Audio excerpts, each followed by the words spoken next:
two more things on this set of slides. One, we're going to look at color, and two, very quickly, sound. So color is the big thing to consider because it's really important. And for the most part, most of this discussion is going to focus on two things that you can do with color. There's more than two things you can do, but I think in information visualization, these two things are the top two priorities. In no order. They're the top two. Everything else kind of comes later. So I can use color to distinguish between categories, nominal information. So I can have all Ford cars use one color or GM cars use another color. So just distinguishing between categories. Also, I can use color to order data, to show order, to show even numbers to a certain extent. It's not as good as other ways of showing quantity, but it can still show order. So put something in front of the other. I can color days of the week where Monday looks before Tuesday and looks before Wednesday and so forth. So these are the two things. Other things that you can do, for example, we already looked at electoral college. So we can use color to encode standard practices. For example, red is Republican Party, blue is Democrat Party. That's another thing for color to do, but it's not necessarily the most important thing when we discuss, or the hardest thing to do when we discuss visualization. So talking about order, I just took the liberty of placing them here. Which one comes first, would you think? It's not easy to put them in order. And with color in general, it's not easy to compare them if they're far apart. Actually, I have these on a lower slide where it kind of makes sense. They look in some sort of order, but just because they're next to each other. Once you move them apart, it's when it becomes more difficult. So my discussion, for the most part, will focus on things that are apart. If I have something in one part of the visualization and something else in another part, what can I do? Can I put them in order? Can I see that they are the same category or a different category? Remember, those two things, categories, or distinguish between categories, and order ordinal data or numerical data. Before I go any further, here is color model. Most of you may be familiar, you're familiar with RGB model. That's kind of the engineering model, but that doesn't tell you much about how humans interpret things. And for this, I'll have to, unfortunately, go back and share the screen. No matter what we do, color is going to be a three-dimensional thing. You cannot just put it in one dimension. So you can go RGB, red, green, and blue. If you go look at printers, I think what they use, yellow, magenta, and blue. They use three colors also, color printer. They use different one because I don't know why, but it's maybe works better with paper, or maybe it's easier to produce the ink in that format. But either, no matter what you do, you're going to end up with three dimensions. So when you describe color, you need at least three dimensions. And now that I'm sharing screen, here is already built in. Don't have to do much. So if I go and pick more colors, I go to the custom view. By default, it starts with RGB. It's just RGB is very, very hard to say. What color would, and by the way, this is, I think, right now between 0 and 255 available. So what color would 28, 42, and 77 be? You can't really guess that. I'm not sure if we were even in the neighborhood, but that's the problem with this model, with the RGB model and the printer model. They work really well for engineers. They don't work well for people. It's not how we think about color. So the other model that we should consider is HSL, stands for hue, saturation, and luminance or luminosity. I've seen it both. I'm not sure which one, if one is better than the other. So here is what that is. It's already represented actually visually on the screen. Hue is what you think of color, red, green, blue. And if you look on the screen, hue is going from left to right. So if I go from left to right and try and keep it, notice that the saturation and luminosity does not change. I just go from left to right. What I change is the hue. I change the colors. So that's one dimension. The other dimension is going up and down. And that will change the saturation. Think of it as how much color I put in. It's almost like I have a bucket of color. Do I put a lot of color in it or just a little bit? If I put a lot of colors, they tend to be really bright. Young people like those, kids. As we grow older, we kind of like it more grayish. So we like it less saturated. If you look at the bottom, pretty much everything is gray. If you take all the color out, it's not going to be there. So that's more predictable what's going to happen if I change the saturation. And the final thing is the luminosity. It's that how much light, if you want, that I get out of that color or get into the color. If I put a really, really bright light in here, everything will turn white. So here is so everything will turn white.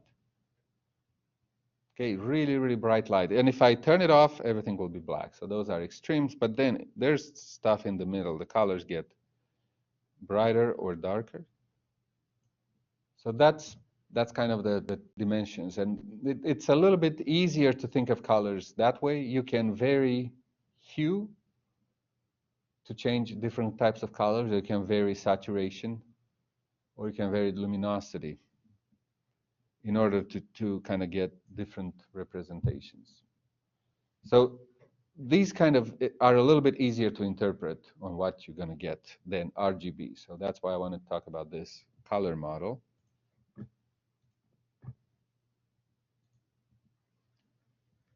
So going back, most of the time you don't talk about color alone. Like I said, you want to be able to use multiple colors to distinguish between multiple categories or to show order, to show some sort of order. What comes first, what comes after, some sort of quantity even. Like, so when we talk about color, eventually we ended up going to color schemes. And by the way, one of the color schemes, this one, full spectral scale, is the one that I showed you earlier.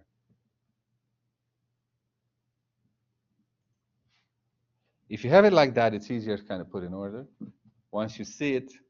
But if you start pulling it apart, it's no longer easy to put in order. So there's more than these, but these are, I just picked up some that are representative. So grayscale is on one side. Everything else is colored. And here is I have full spectral. Full spectral meaning that I go from left to right. All the colors are here in that full spectral scale. Then I have a half sequence. So it's basically this part. It's only using half of that rectangle that I showed you from PowerPoint. This is a single hue. So what it looks like, what it's changing, it's mostly the saturation, how much color I put in it. It may be changing a little bit of the light as well, if you want to do both. And this thing is, consider this is a single hue blue. I can put red on top of it. So that's what you're looking at here. I have red on half of the side. It's a double-ended scale. So and then I have something that's 0. It works well for things that have positive and negatives. If data looks like that, then I can have a 0 or something that's neutral and then some that's good or bad. If I have something like that, I would use this last scale. Now on the advantages of this. So first of all, grayscale is not great at anything, but it may be the worst in showing categories. Again, once you pull them apart, Some of these may look like this gray may look the same as this gray if they're further apart. If you put them next to each other, you'll be able to tell the difference. But if they're apart, you won't be able. So grayscale is the worst at distinguishing between categories, but it can show order. Obviously, you can see something is grayer or darker than or white, lighter than the other. So it can show order, not too good, but it can show order. Possibly, I would say maybe about 7 to 8 different types before you lose. But it's not that great at distinguishing between categories. Full spectral scale, it's almost the opposite of grayscale. It can show lots of categories. I have lots of colors that you can distinguish between them. So it's the best at showing categories. Probably you can go up to 12 categories before you kind of lose it. 15, don't. Don't let Tableau do more than 15. I've seen people had a color for each state of the union. So that's way too many colors. You won't be able to do it. Tableau will do it for you because it tries to help, but don't let it do it. Everything more than about 12 colors is too much, even with full spectral scale. Now, it's really bad. Full spectral scale is really bad at showing order. That's why I had it there. You couldn't tell the order. It's really hard to put things in order. It's the worst of everything here. Part spectral scale, if we use only half of it, obviously you lose some of the categories that you could have shown. You can do about half of them, maybe a little bit more. But it's easier to see order. Now it becomes possible to see order. And this is the best at showing order. Single hue, using the same color and just varying either the saturation or the luminosity on it. It can show the most order, the most numbers of order. So I can probably go again through about all days of the week, and I'll be able to distinguish them. It does a decent job. It's kind of in the middle at categories. It can even show categories. Not as good as one of these two, but better than that one, probably, or somewhere in the middle. And then the double-ended, like I said, it's going to be twice as good as this because it goes both directions. But it requires data it only works for certain kinds of data, the one that has some sort of middle, or positive and negative. So if our data is like that, then you can use the double-ended scale and you get twice as many orders. So let me go over it again. In terms of showing order, the worst one is this one. The best one would be this one, and it's if your data doesn't have a negative or a middle, then you go to this one as being the best. The other two are kind of in the middle on the order. In terms of showing categories, this is the best, followed by this one. And then again, categories, if you can put them in good category, bad category, then that'll follow probably. Then this one. And this is probably the worst at showing categories. And that's kind of my 2 cents on it. There's some middle ground, and some of them are really good at something, really bad at something else on those two tasks. On the next slide, I also list what other things we can do for color. We can highlight important data, can do brushing with it. So there's more. We can group them, which is kind of the same as showing categories. Sometimes they have a meaning. Red means the task had failed, or in the Eastern culture means happiness. And other things just make the visualization look cooler. The next I'm going to go really quickly, but this has to deal with text mostly. I took it from, I also teach a human-computer interface class. So over there, you have to deal with text. Your interfaces will have lots of text. So this really applies for labels and text. But in order to be able to read text, you need to have some intrinsic contrast between the background and the foreground, between the text and non-text. It it actually is not that great if it's completely black and white, like these slides may not be the best contrast. It gets kind of tiring after a while if the contrast is too large. But if it's too little, you won't be able to read them. So color blindness, you have to consider some of those things. So here is kind of the intrinsic brightness. White, obviously, very bright. Black is very low. And you can see if there's not a lot of contrast, it's kind of hard to read. And you want somewhere in the middle.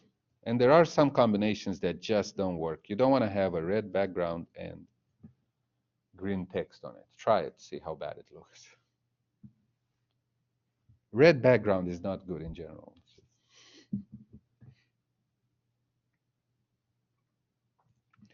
Now, when you come up with all these colors, if you want to do kind of a better job, then let Tableau decide for you. I have these websites. And by the way, this one actually works. It was down last time I tried it, but I tried it today and it was working.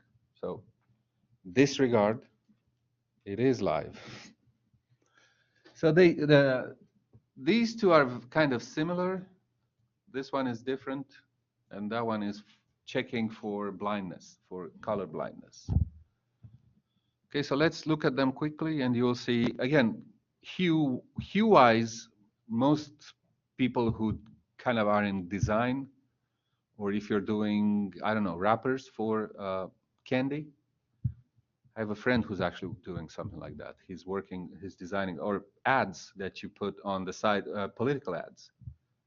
All of those, they have to use color. So they kind of, they view color as a wheel. It's not left and right. It's like a circle. You kind of go from one to the next and keep going and rotate around.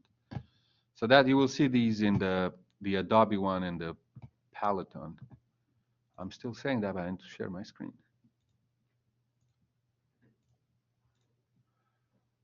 Color Brewer is more, you'll see they kind of break it down just like I did into a category, and they give you more information. It's more like for maps. It's more data visualization than everything else. The other two are more for designers. So let me kind of scroll to those websites.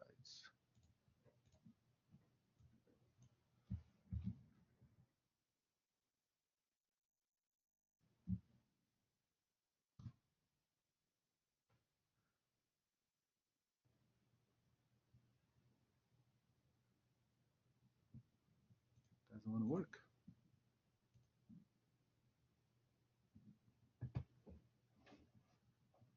I tried it about 5, and it was working. Not sure what I did wrong.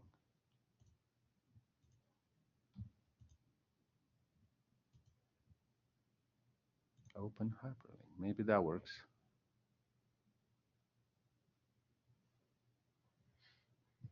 Okay, well, it works in this browser. So here they, and I think you may have to pay to get it to work better, but here they have 5 colors. And you can pick what you want on this side. So these are analogous color. They are about the same. There's still difference between them, but they're about the same. And what you can do is kind of move them around and experience with different colors. You can see how they get more saturated and darker towards the edges. And then you get really bright. They put a lot of luminosity in the middle. So that's the analogous. Monochromatic is just two. All 5 are on the same part of the wheel. So it's the same color, they're just changing what it looks like right now. It's changing luminosity, or both. Triad may be something more interesting for visualizations because you have 3 colors that are complementary to each other. So there is the middle one, and then you have these 2 colors that are kind of separated. Notice as you move them, they kind of move together. So there's the middle, and then you have the edges here. So they're complementary to each other. Not quite complementary, but almost. So you have 3 separate things. It's almost like the double-ended scale. You can see how red and green are probably part of it. blue and green and so forth. And complementary, they're completely opposite of each other. So if you want contrasting colors, they're right here. I'm not sure what I do to change that. I think there is one that changes luminosity, but I don't know how to. I grab it sometimes, not always. And then they give you the colors, the code for the colors in RGB. Compound. Two colors are the same, and then one is kind of separate from both. So if you have some sort of backgroundish color and two on top of it. And that's pretty much, shades is just the same.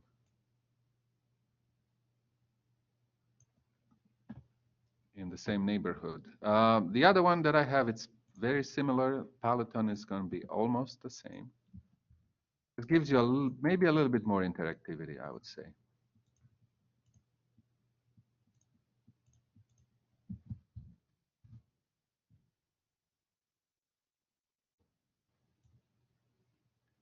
Again, here you'd select what you want. This is just one color. And you have these 5 elements. They give you 5 different, and you can kind of see how they blend with each other. Again, that can be moved. So luminosity and saturation going down, luminosity going up. Kind of see where they fit, and then you can change the hue by just moving it around. Again, they have the triads, kind of the same thing.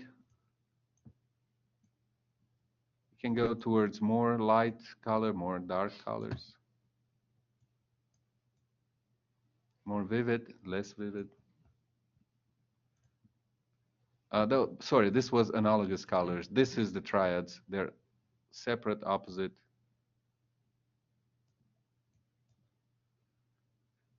Hold shift to move individual. I don't want to move them individually, but you can break them if you really wanted to. So again, these are triads, so you have 3 of them, 1 in the middle, 2 to the side. Quadruple, kind of 2 analogous with the other. You can kind of see them here. You can even look at the angle. They tell you how much of an angle is right there. So that's pretty much it with these. So they allow you to pick individual colors. They're useful for a lot more than visualizations. The next one is pretty much 100% visualization. Data visualization.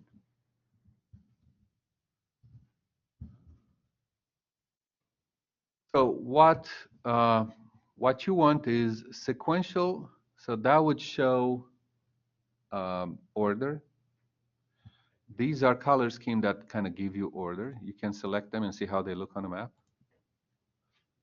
next to each other. There is the divergent ones. Oh, the divergent, what they call divergent is double-ended. So they have a middle. There's a negative part here. So the white kind of is in the middle, and then you have the green. And then you have qualitative, which are just, most of them are going to be almost full spectral scales. The other thing you can do here, figure out how many different things you want. And you can see that kind of stops at 12. There aren't that many that can do 12, but these 2 can, according to these. So it's a pretty good tool for me to just check if you're doing something crazy. Do I have too many colors? So more than 12, they don't even give you anything. On the diverging, they stop at they can go to, no, they don't let.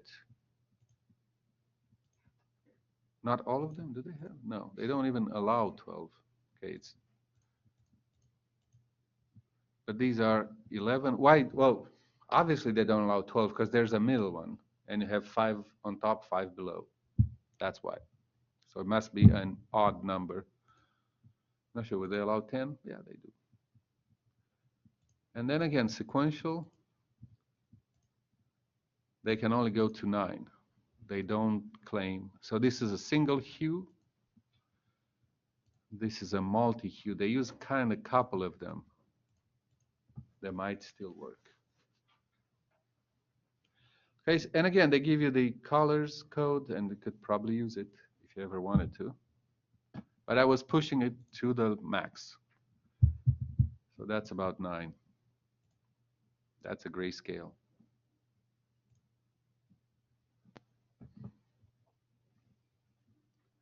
And the last one is just a check on individual people with color blindness.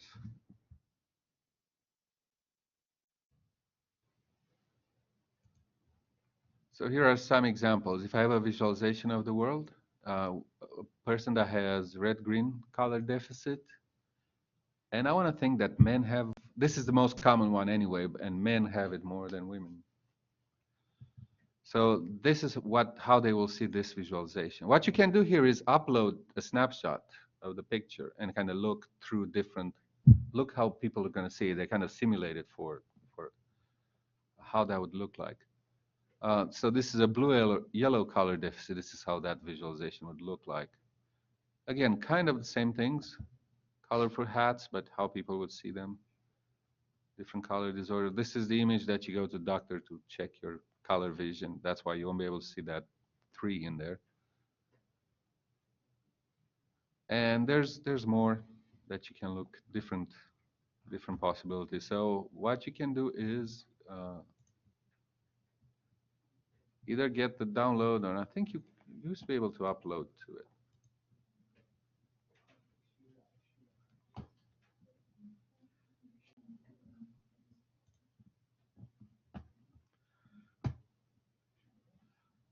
There is more about color, but I won't be able to do it in 2 minutes.